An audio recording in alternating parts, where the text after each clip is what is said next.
What is up, everybody? Thank you for tuning in to another episode of tier making. I'm going to go ahead and start the presentation. And in this video, we're going to be doing all the NBA teams. And this is how it's going to set up. I do show you guys that original sometimes just to show you how the setup looks beforehand and how it just adds this little background.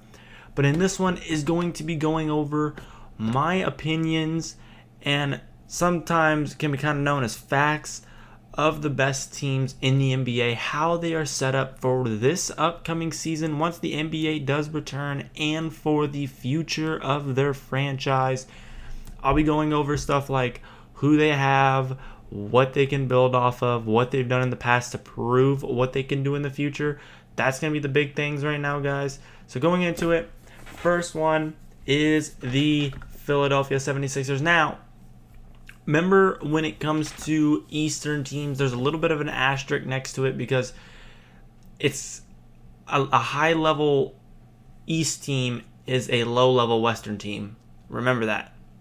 So, I mean, yes, you can disagree with that, but at the same time, can you really? So first, we're going to go ahead and put the Philadelphia 76ers probably on an A. Okay, so they have a lot of young talent. They have Embiid. They have Simmons. And, I mean, those are the two guys that you're really going to base that franchise off of. Can they work together? That's the big question mark. Are they going to stick together? Will they move on from Embiid or Simmons? I don't really know, guys. I hope they stick with Embiid. I am a KU fan, and I really do like what Embiid has done there. I feel like he has a more versatile game. Now, I know this league is geared more towards guards. Or actually, it's a guard stacked league, but it is not meant for big men. Big men are not meant for this league. So, yes, it's kind of difficult. Yes, it does suit more towards do not know why that is updating. Okay, weird. But it does not really apply to big men, but he is so versatile and such a game changer, it really does help. So next is going to be the Washington Wizards. And the Wizards, honestly, they're on that bottom tier right now. I mean, they can't keep their star players healthy, even when they do have a good player. Okay, actually, I'll move them up to a B. Okay, so reason they're not the very bottom is because they do not belong on the same tier as the Knicks. Okay, if you don't know where the Knicks are going, they're going to go in the worst category. Okay, I'll go ahead and just for the Knicks, just give the Knicks their own category. Okay, so we'll go ahead and just throw them in there because obviously that's gonna be where they go anyway. So the Washington Wizards, they have the power in their fingertips to be able to do something. They are guard dominant. They have they have John Wall, Bradley Beal, but they don't have what is most needed, which is availability. And John Wall is always hurt. Either that or it's Bradley Beal.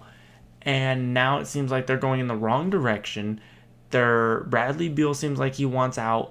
John Wall can't seem to stay healthy even when he says he's healthy. So it's going to be really difficult. And if you are an NBA fan, you will know why the Knicks are here. That's literally all I'm going to say. They are the worst franchise in all of basketball. So, and probably one of the worst ever. I mean, it's probably between them and the Washington Redskins for worst ran programs in all of sports. Those two. So, up next is the Atlanta Hawks. I'm going to put the Atlanta Hawks at a B. Reason being is that they have Trae Young. They have the power forward. They have solid pieces. But they don't have the it factor to them. They don't win games. And when you're not winning games, I mean, yes, I love what Trae Young's future holds, but can you really entrust a guy to shoot 40 shots a game, make 15, 20 of them? I mean, he's going to make 12, 15 shots a night out of like the 30, 35 he shoots. Can you entrust in that to be your top guy? I don't know. It's just me. I feel like you have to have multiple players. I'd love to see him carry a team, but it's just too much to carry, especially in a super team stacked league. Next is the Cavaliers. Sorry, Cavs fans. It has been a very bumpy road, up and down, definitely for Cavs fans. But the 100% thing that you got to remember is that LeBron is no longer there. So it's going to be a lot harder for them to bounce back. And they do have Colin Sexton. They do have Kevin Love. Kevin Love isn't going to be there for much longer, I'm guessing. And after that, what do they have? I mean, they don't. I mean, I'm an NBA fan, and I'm sitting here going, the Cavs are just irrelevant. Okay, and they don't have good young pieces besides for Sexton. And Sexton's kind of looking kind of shoddy at best right now. I mean, it's kind of suspect how he's been playing. So next is going to be the Detroit Pistons. Unfortunately, Detroit basketball fans, I'm sorry. I hate to put you guys here, but I'm going to have to throw you in the F. It's so bad. I mean, they don't know which way they're going. They're losing players. They don't have any young core. They're not building off of anything, really. And the young core they do have isn't good. I mean, Abed Abayu is nothing. I do not believe he's going to turn into like a Pascal Siakam type player, who he does remind me of, but I don't think he'll make it to that certain level. Andre Drummond, not there. Reggie Jackson was a bust for him. It really hurts, guys. I mean, Blake Griffin can't carry a team anymore, and he never could do it all on his own. And even if they do make it to the playoffs, guys, he's just going to get hurt anyways. So I'm really sad to say this about Detroit, because they always seem to try so hard, but yet fall just short. Next is going to be the Indiana Pacers now. Very interesting. I have heard reports that Victor Oladipo declined a long-term deal with the Pacers, which is very shocking to me. I was expecting him to take that. I mean, you expect a franchise player who came from a franchise where you're supposed to be one of the franchise players, and now he has his own team, and he declines a long-term deal. That tells me he wants to go join a stacked team like the Lakers, Clippers. Of course, he's not going to be able to go on the Clippers for cap reasons, and possibly even the Lakers for the same thing. But that's what I can only see with Victor Oladipo. Maybe the Bucks. I mean, he'd have to go to somewhere like that. And coming off that kind of injury and not doing that makes me very suspicious as to what's happening. I mean, they have Miles Turner. They have Oladipo. They had Collison, but unfortunately he did retire. So it's a very, very tricky situation for them. Next is Milwaukee Bucks. And yes, they are in the S tier with a top 3 player in the top 5. I mean, I could make a case for top 3, but I'm going to go ahead and stick to top 5. You can definitely say that Giannis is up there, but the problem is, does he have enough firepower and enough star power around him to beat a Lakers, to beat a Clippers, to beat a Boston or a Philly? I mean, it's Giannis, and then it's Giannis. I mean, and that's the hard part. He does have Middleton. He does. He had Malcolm Brogdon, but he went to the Pacers. He has supporting cast, but I feel like they need to get that elite shooter. I was thinking maybe when Klay Thompson's contract was up, they get Klay Thompson. That would have been really spicy to see. But no, maybe Bradley Beal. Maybe they can pull off Bradley Beal somehow.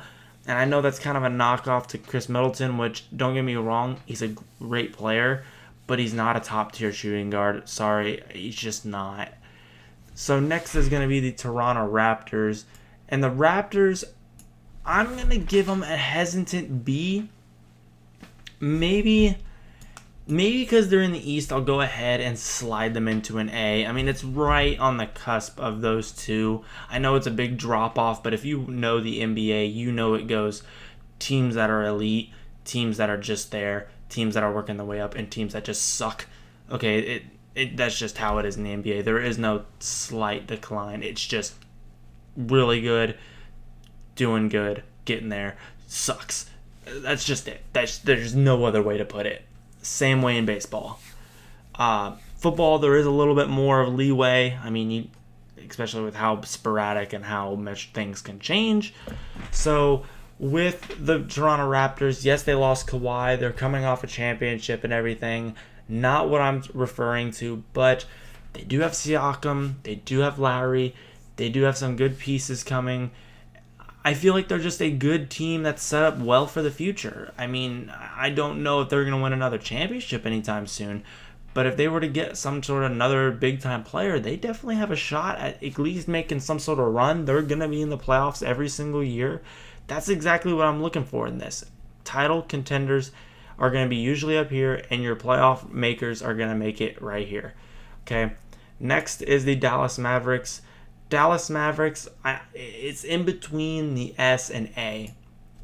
And I'm going to give them an A simply because I have not seen them actually perform in the playoffs. Now, I know you're probably thinking, well, aren't you basing this off the future? Yes. But in order to base things to the future, you have to have proof as to what you are saying. You have to have factual evidence to give your reasonings. I can't sit here and go, the Hawks are going to be the best team in 3 years simply because I said so.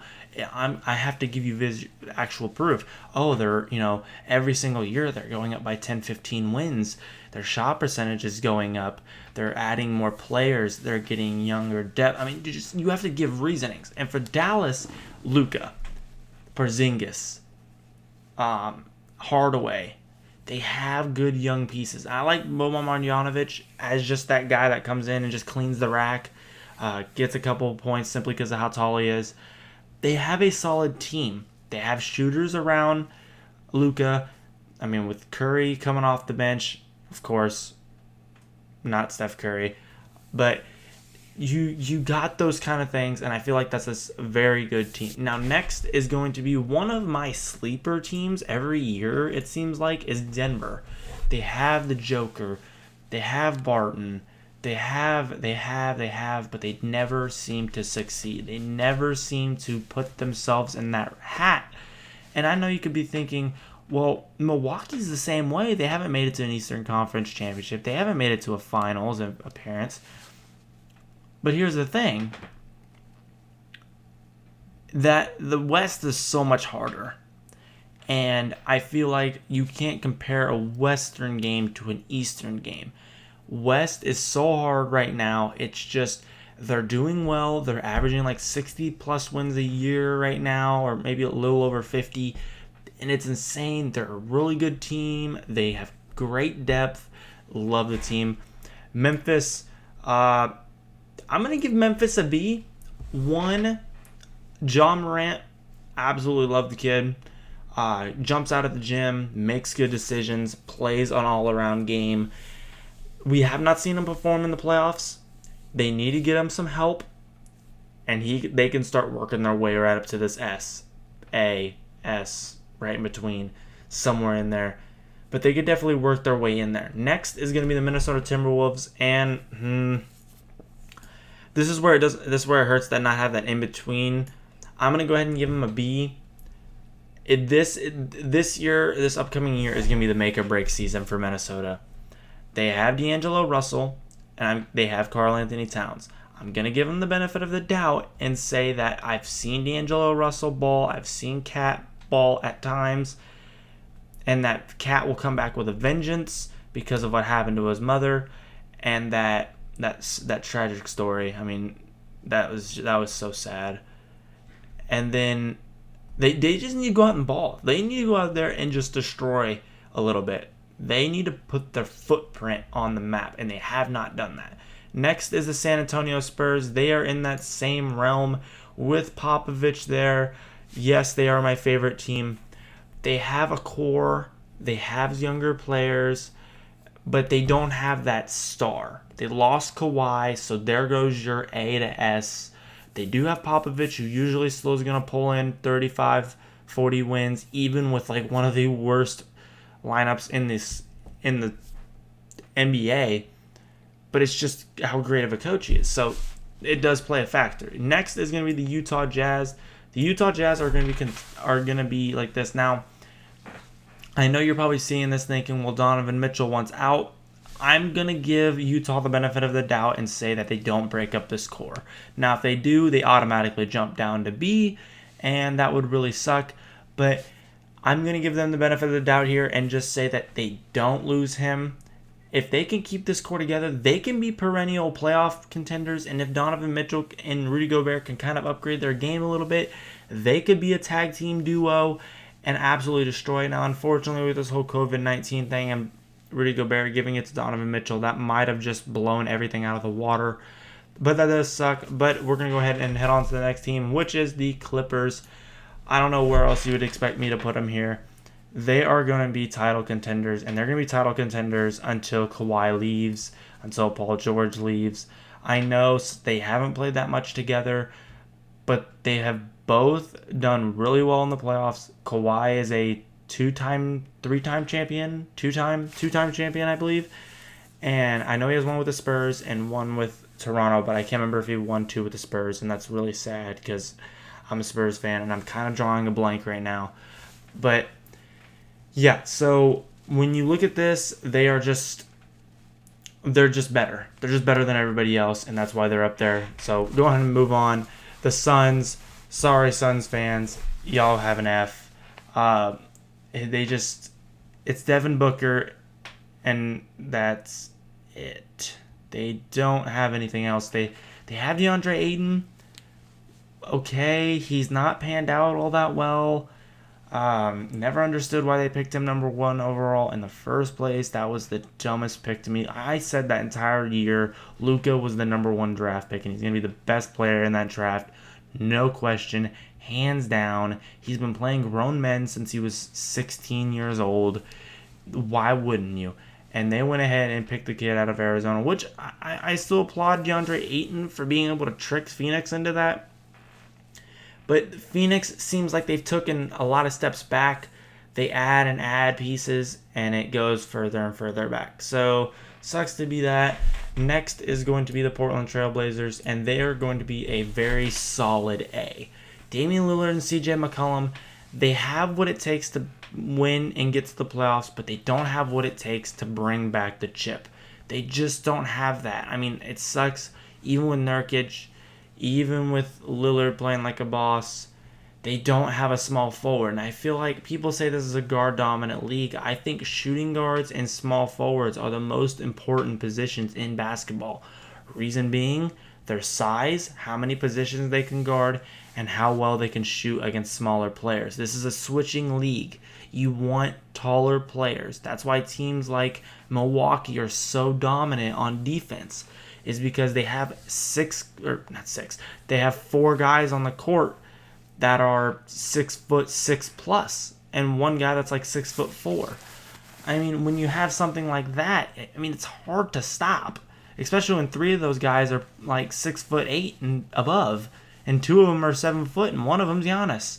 So when you have height like that, it's really just going to put you in that certain direction. So up next, I am going to put the Kings in an F, because they have De'Aaron Fox, but De'Aaron Fox hasn't proved to be anything what he was supposed to be.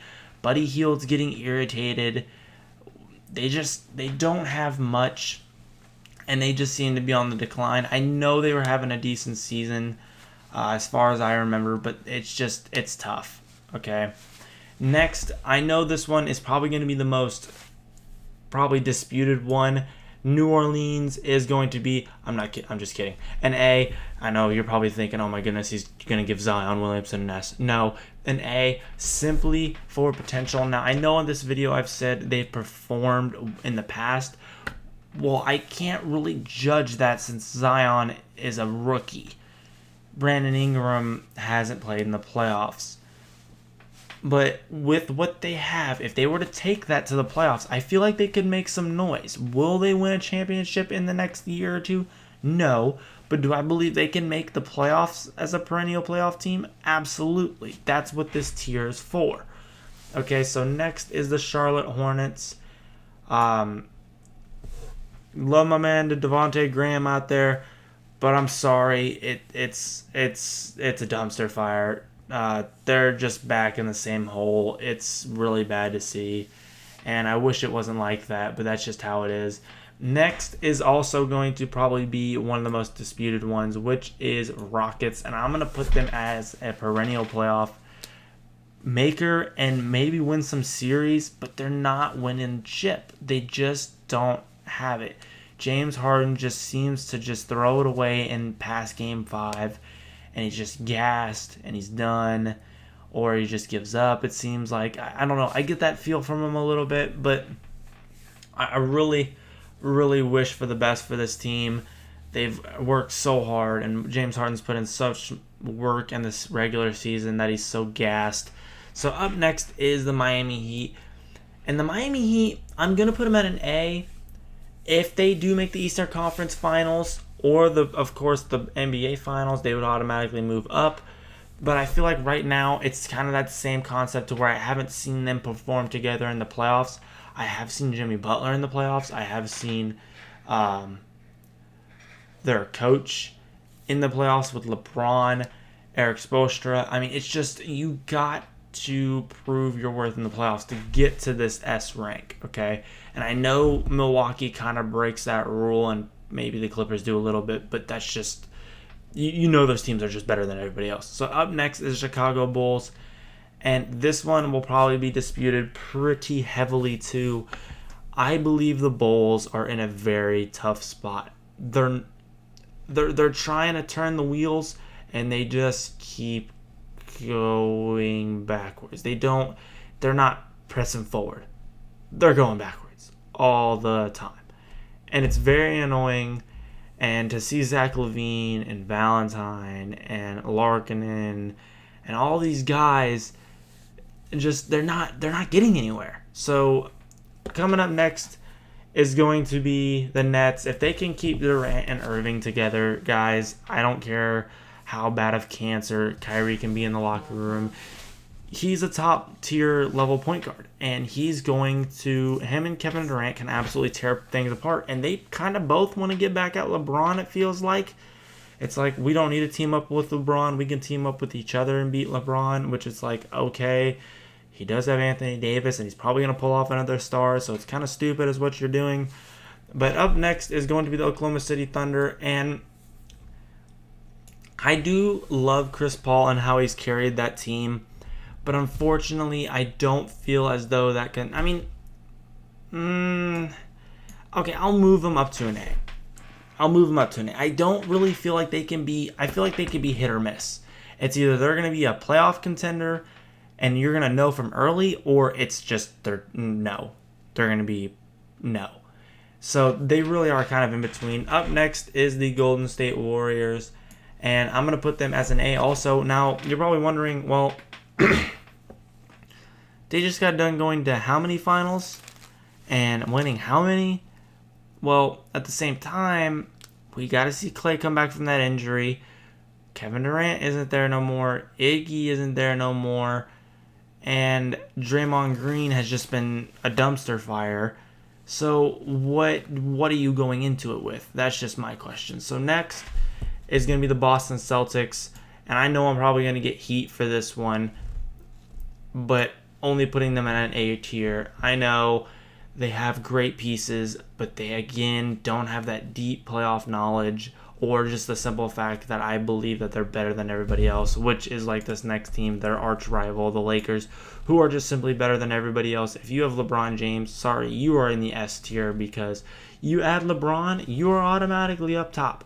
So Orlando is going to be who we cap this off with, and I believe Orlando is a solid B. I mean, they were going on the pace to make the playoffs and possibly make a little bit of noise, but I don't feel like they're going to be one of those teams that you're like, man, Orlando's going to make the playoffs this year. They're going to make the playoffs next year. They're kind of, I need more information. I wish I could make a tier that would make sense to the tier maker. That'd be, I need more information, but I have to grade them off of what I think of. So if there was one that said I need more information, it would definitely be the Magic. So yeah, thanks for watching, guys. Really appreciate everything. And we finally did hit 25 subscribers. If you guys haven't checked it out, I have done a giveaway. I will be having a giveaway video hopefully here soon, and possibly some 2K videos I might re-release. And thanks for watching, guys. If you guys do like the content, please make sure to like and subscribe. And if there's any questions, comments, or concerns that you have over this video or any video in general, just leave it down in the comments below.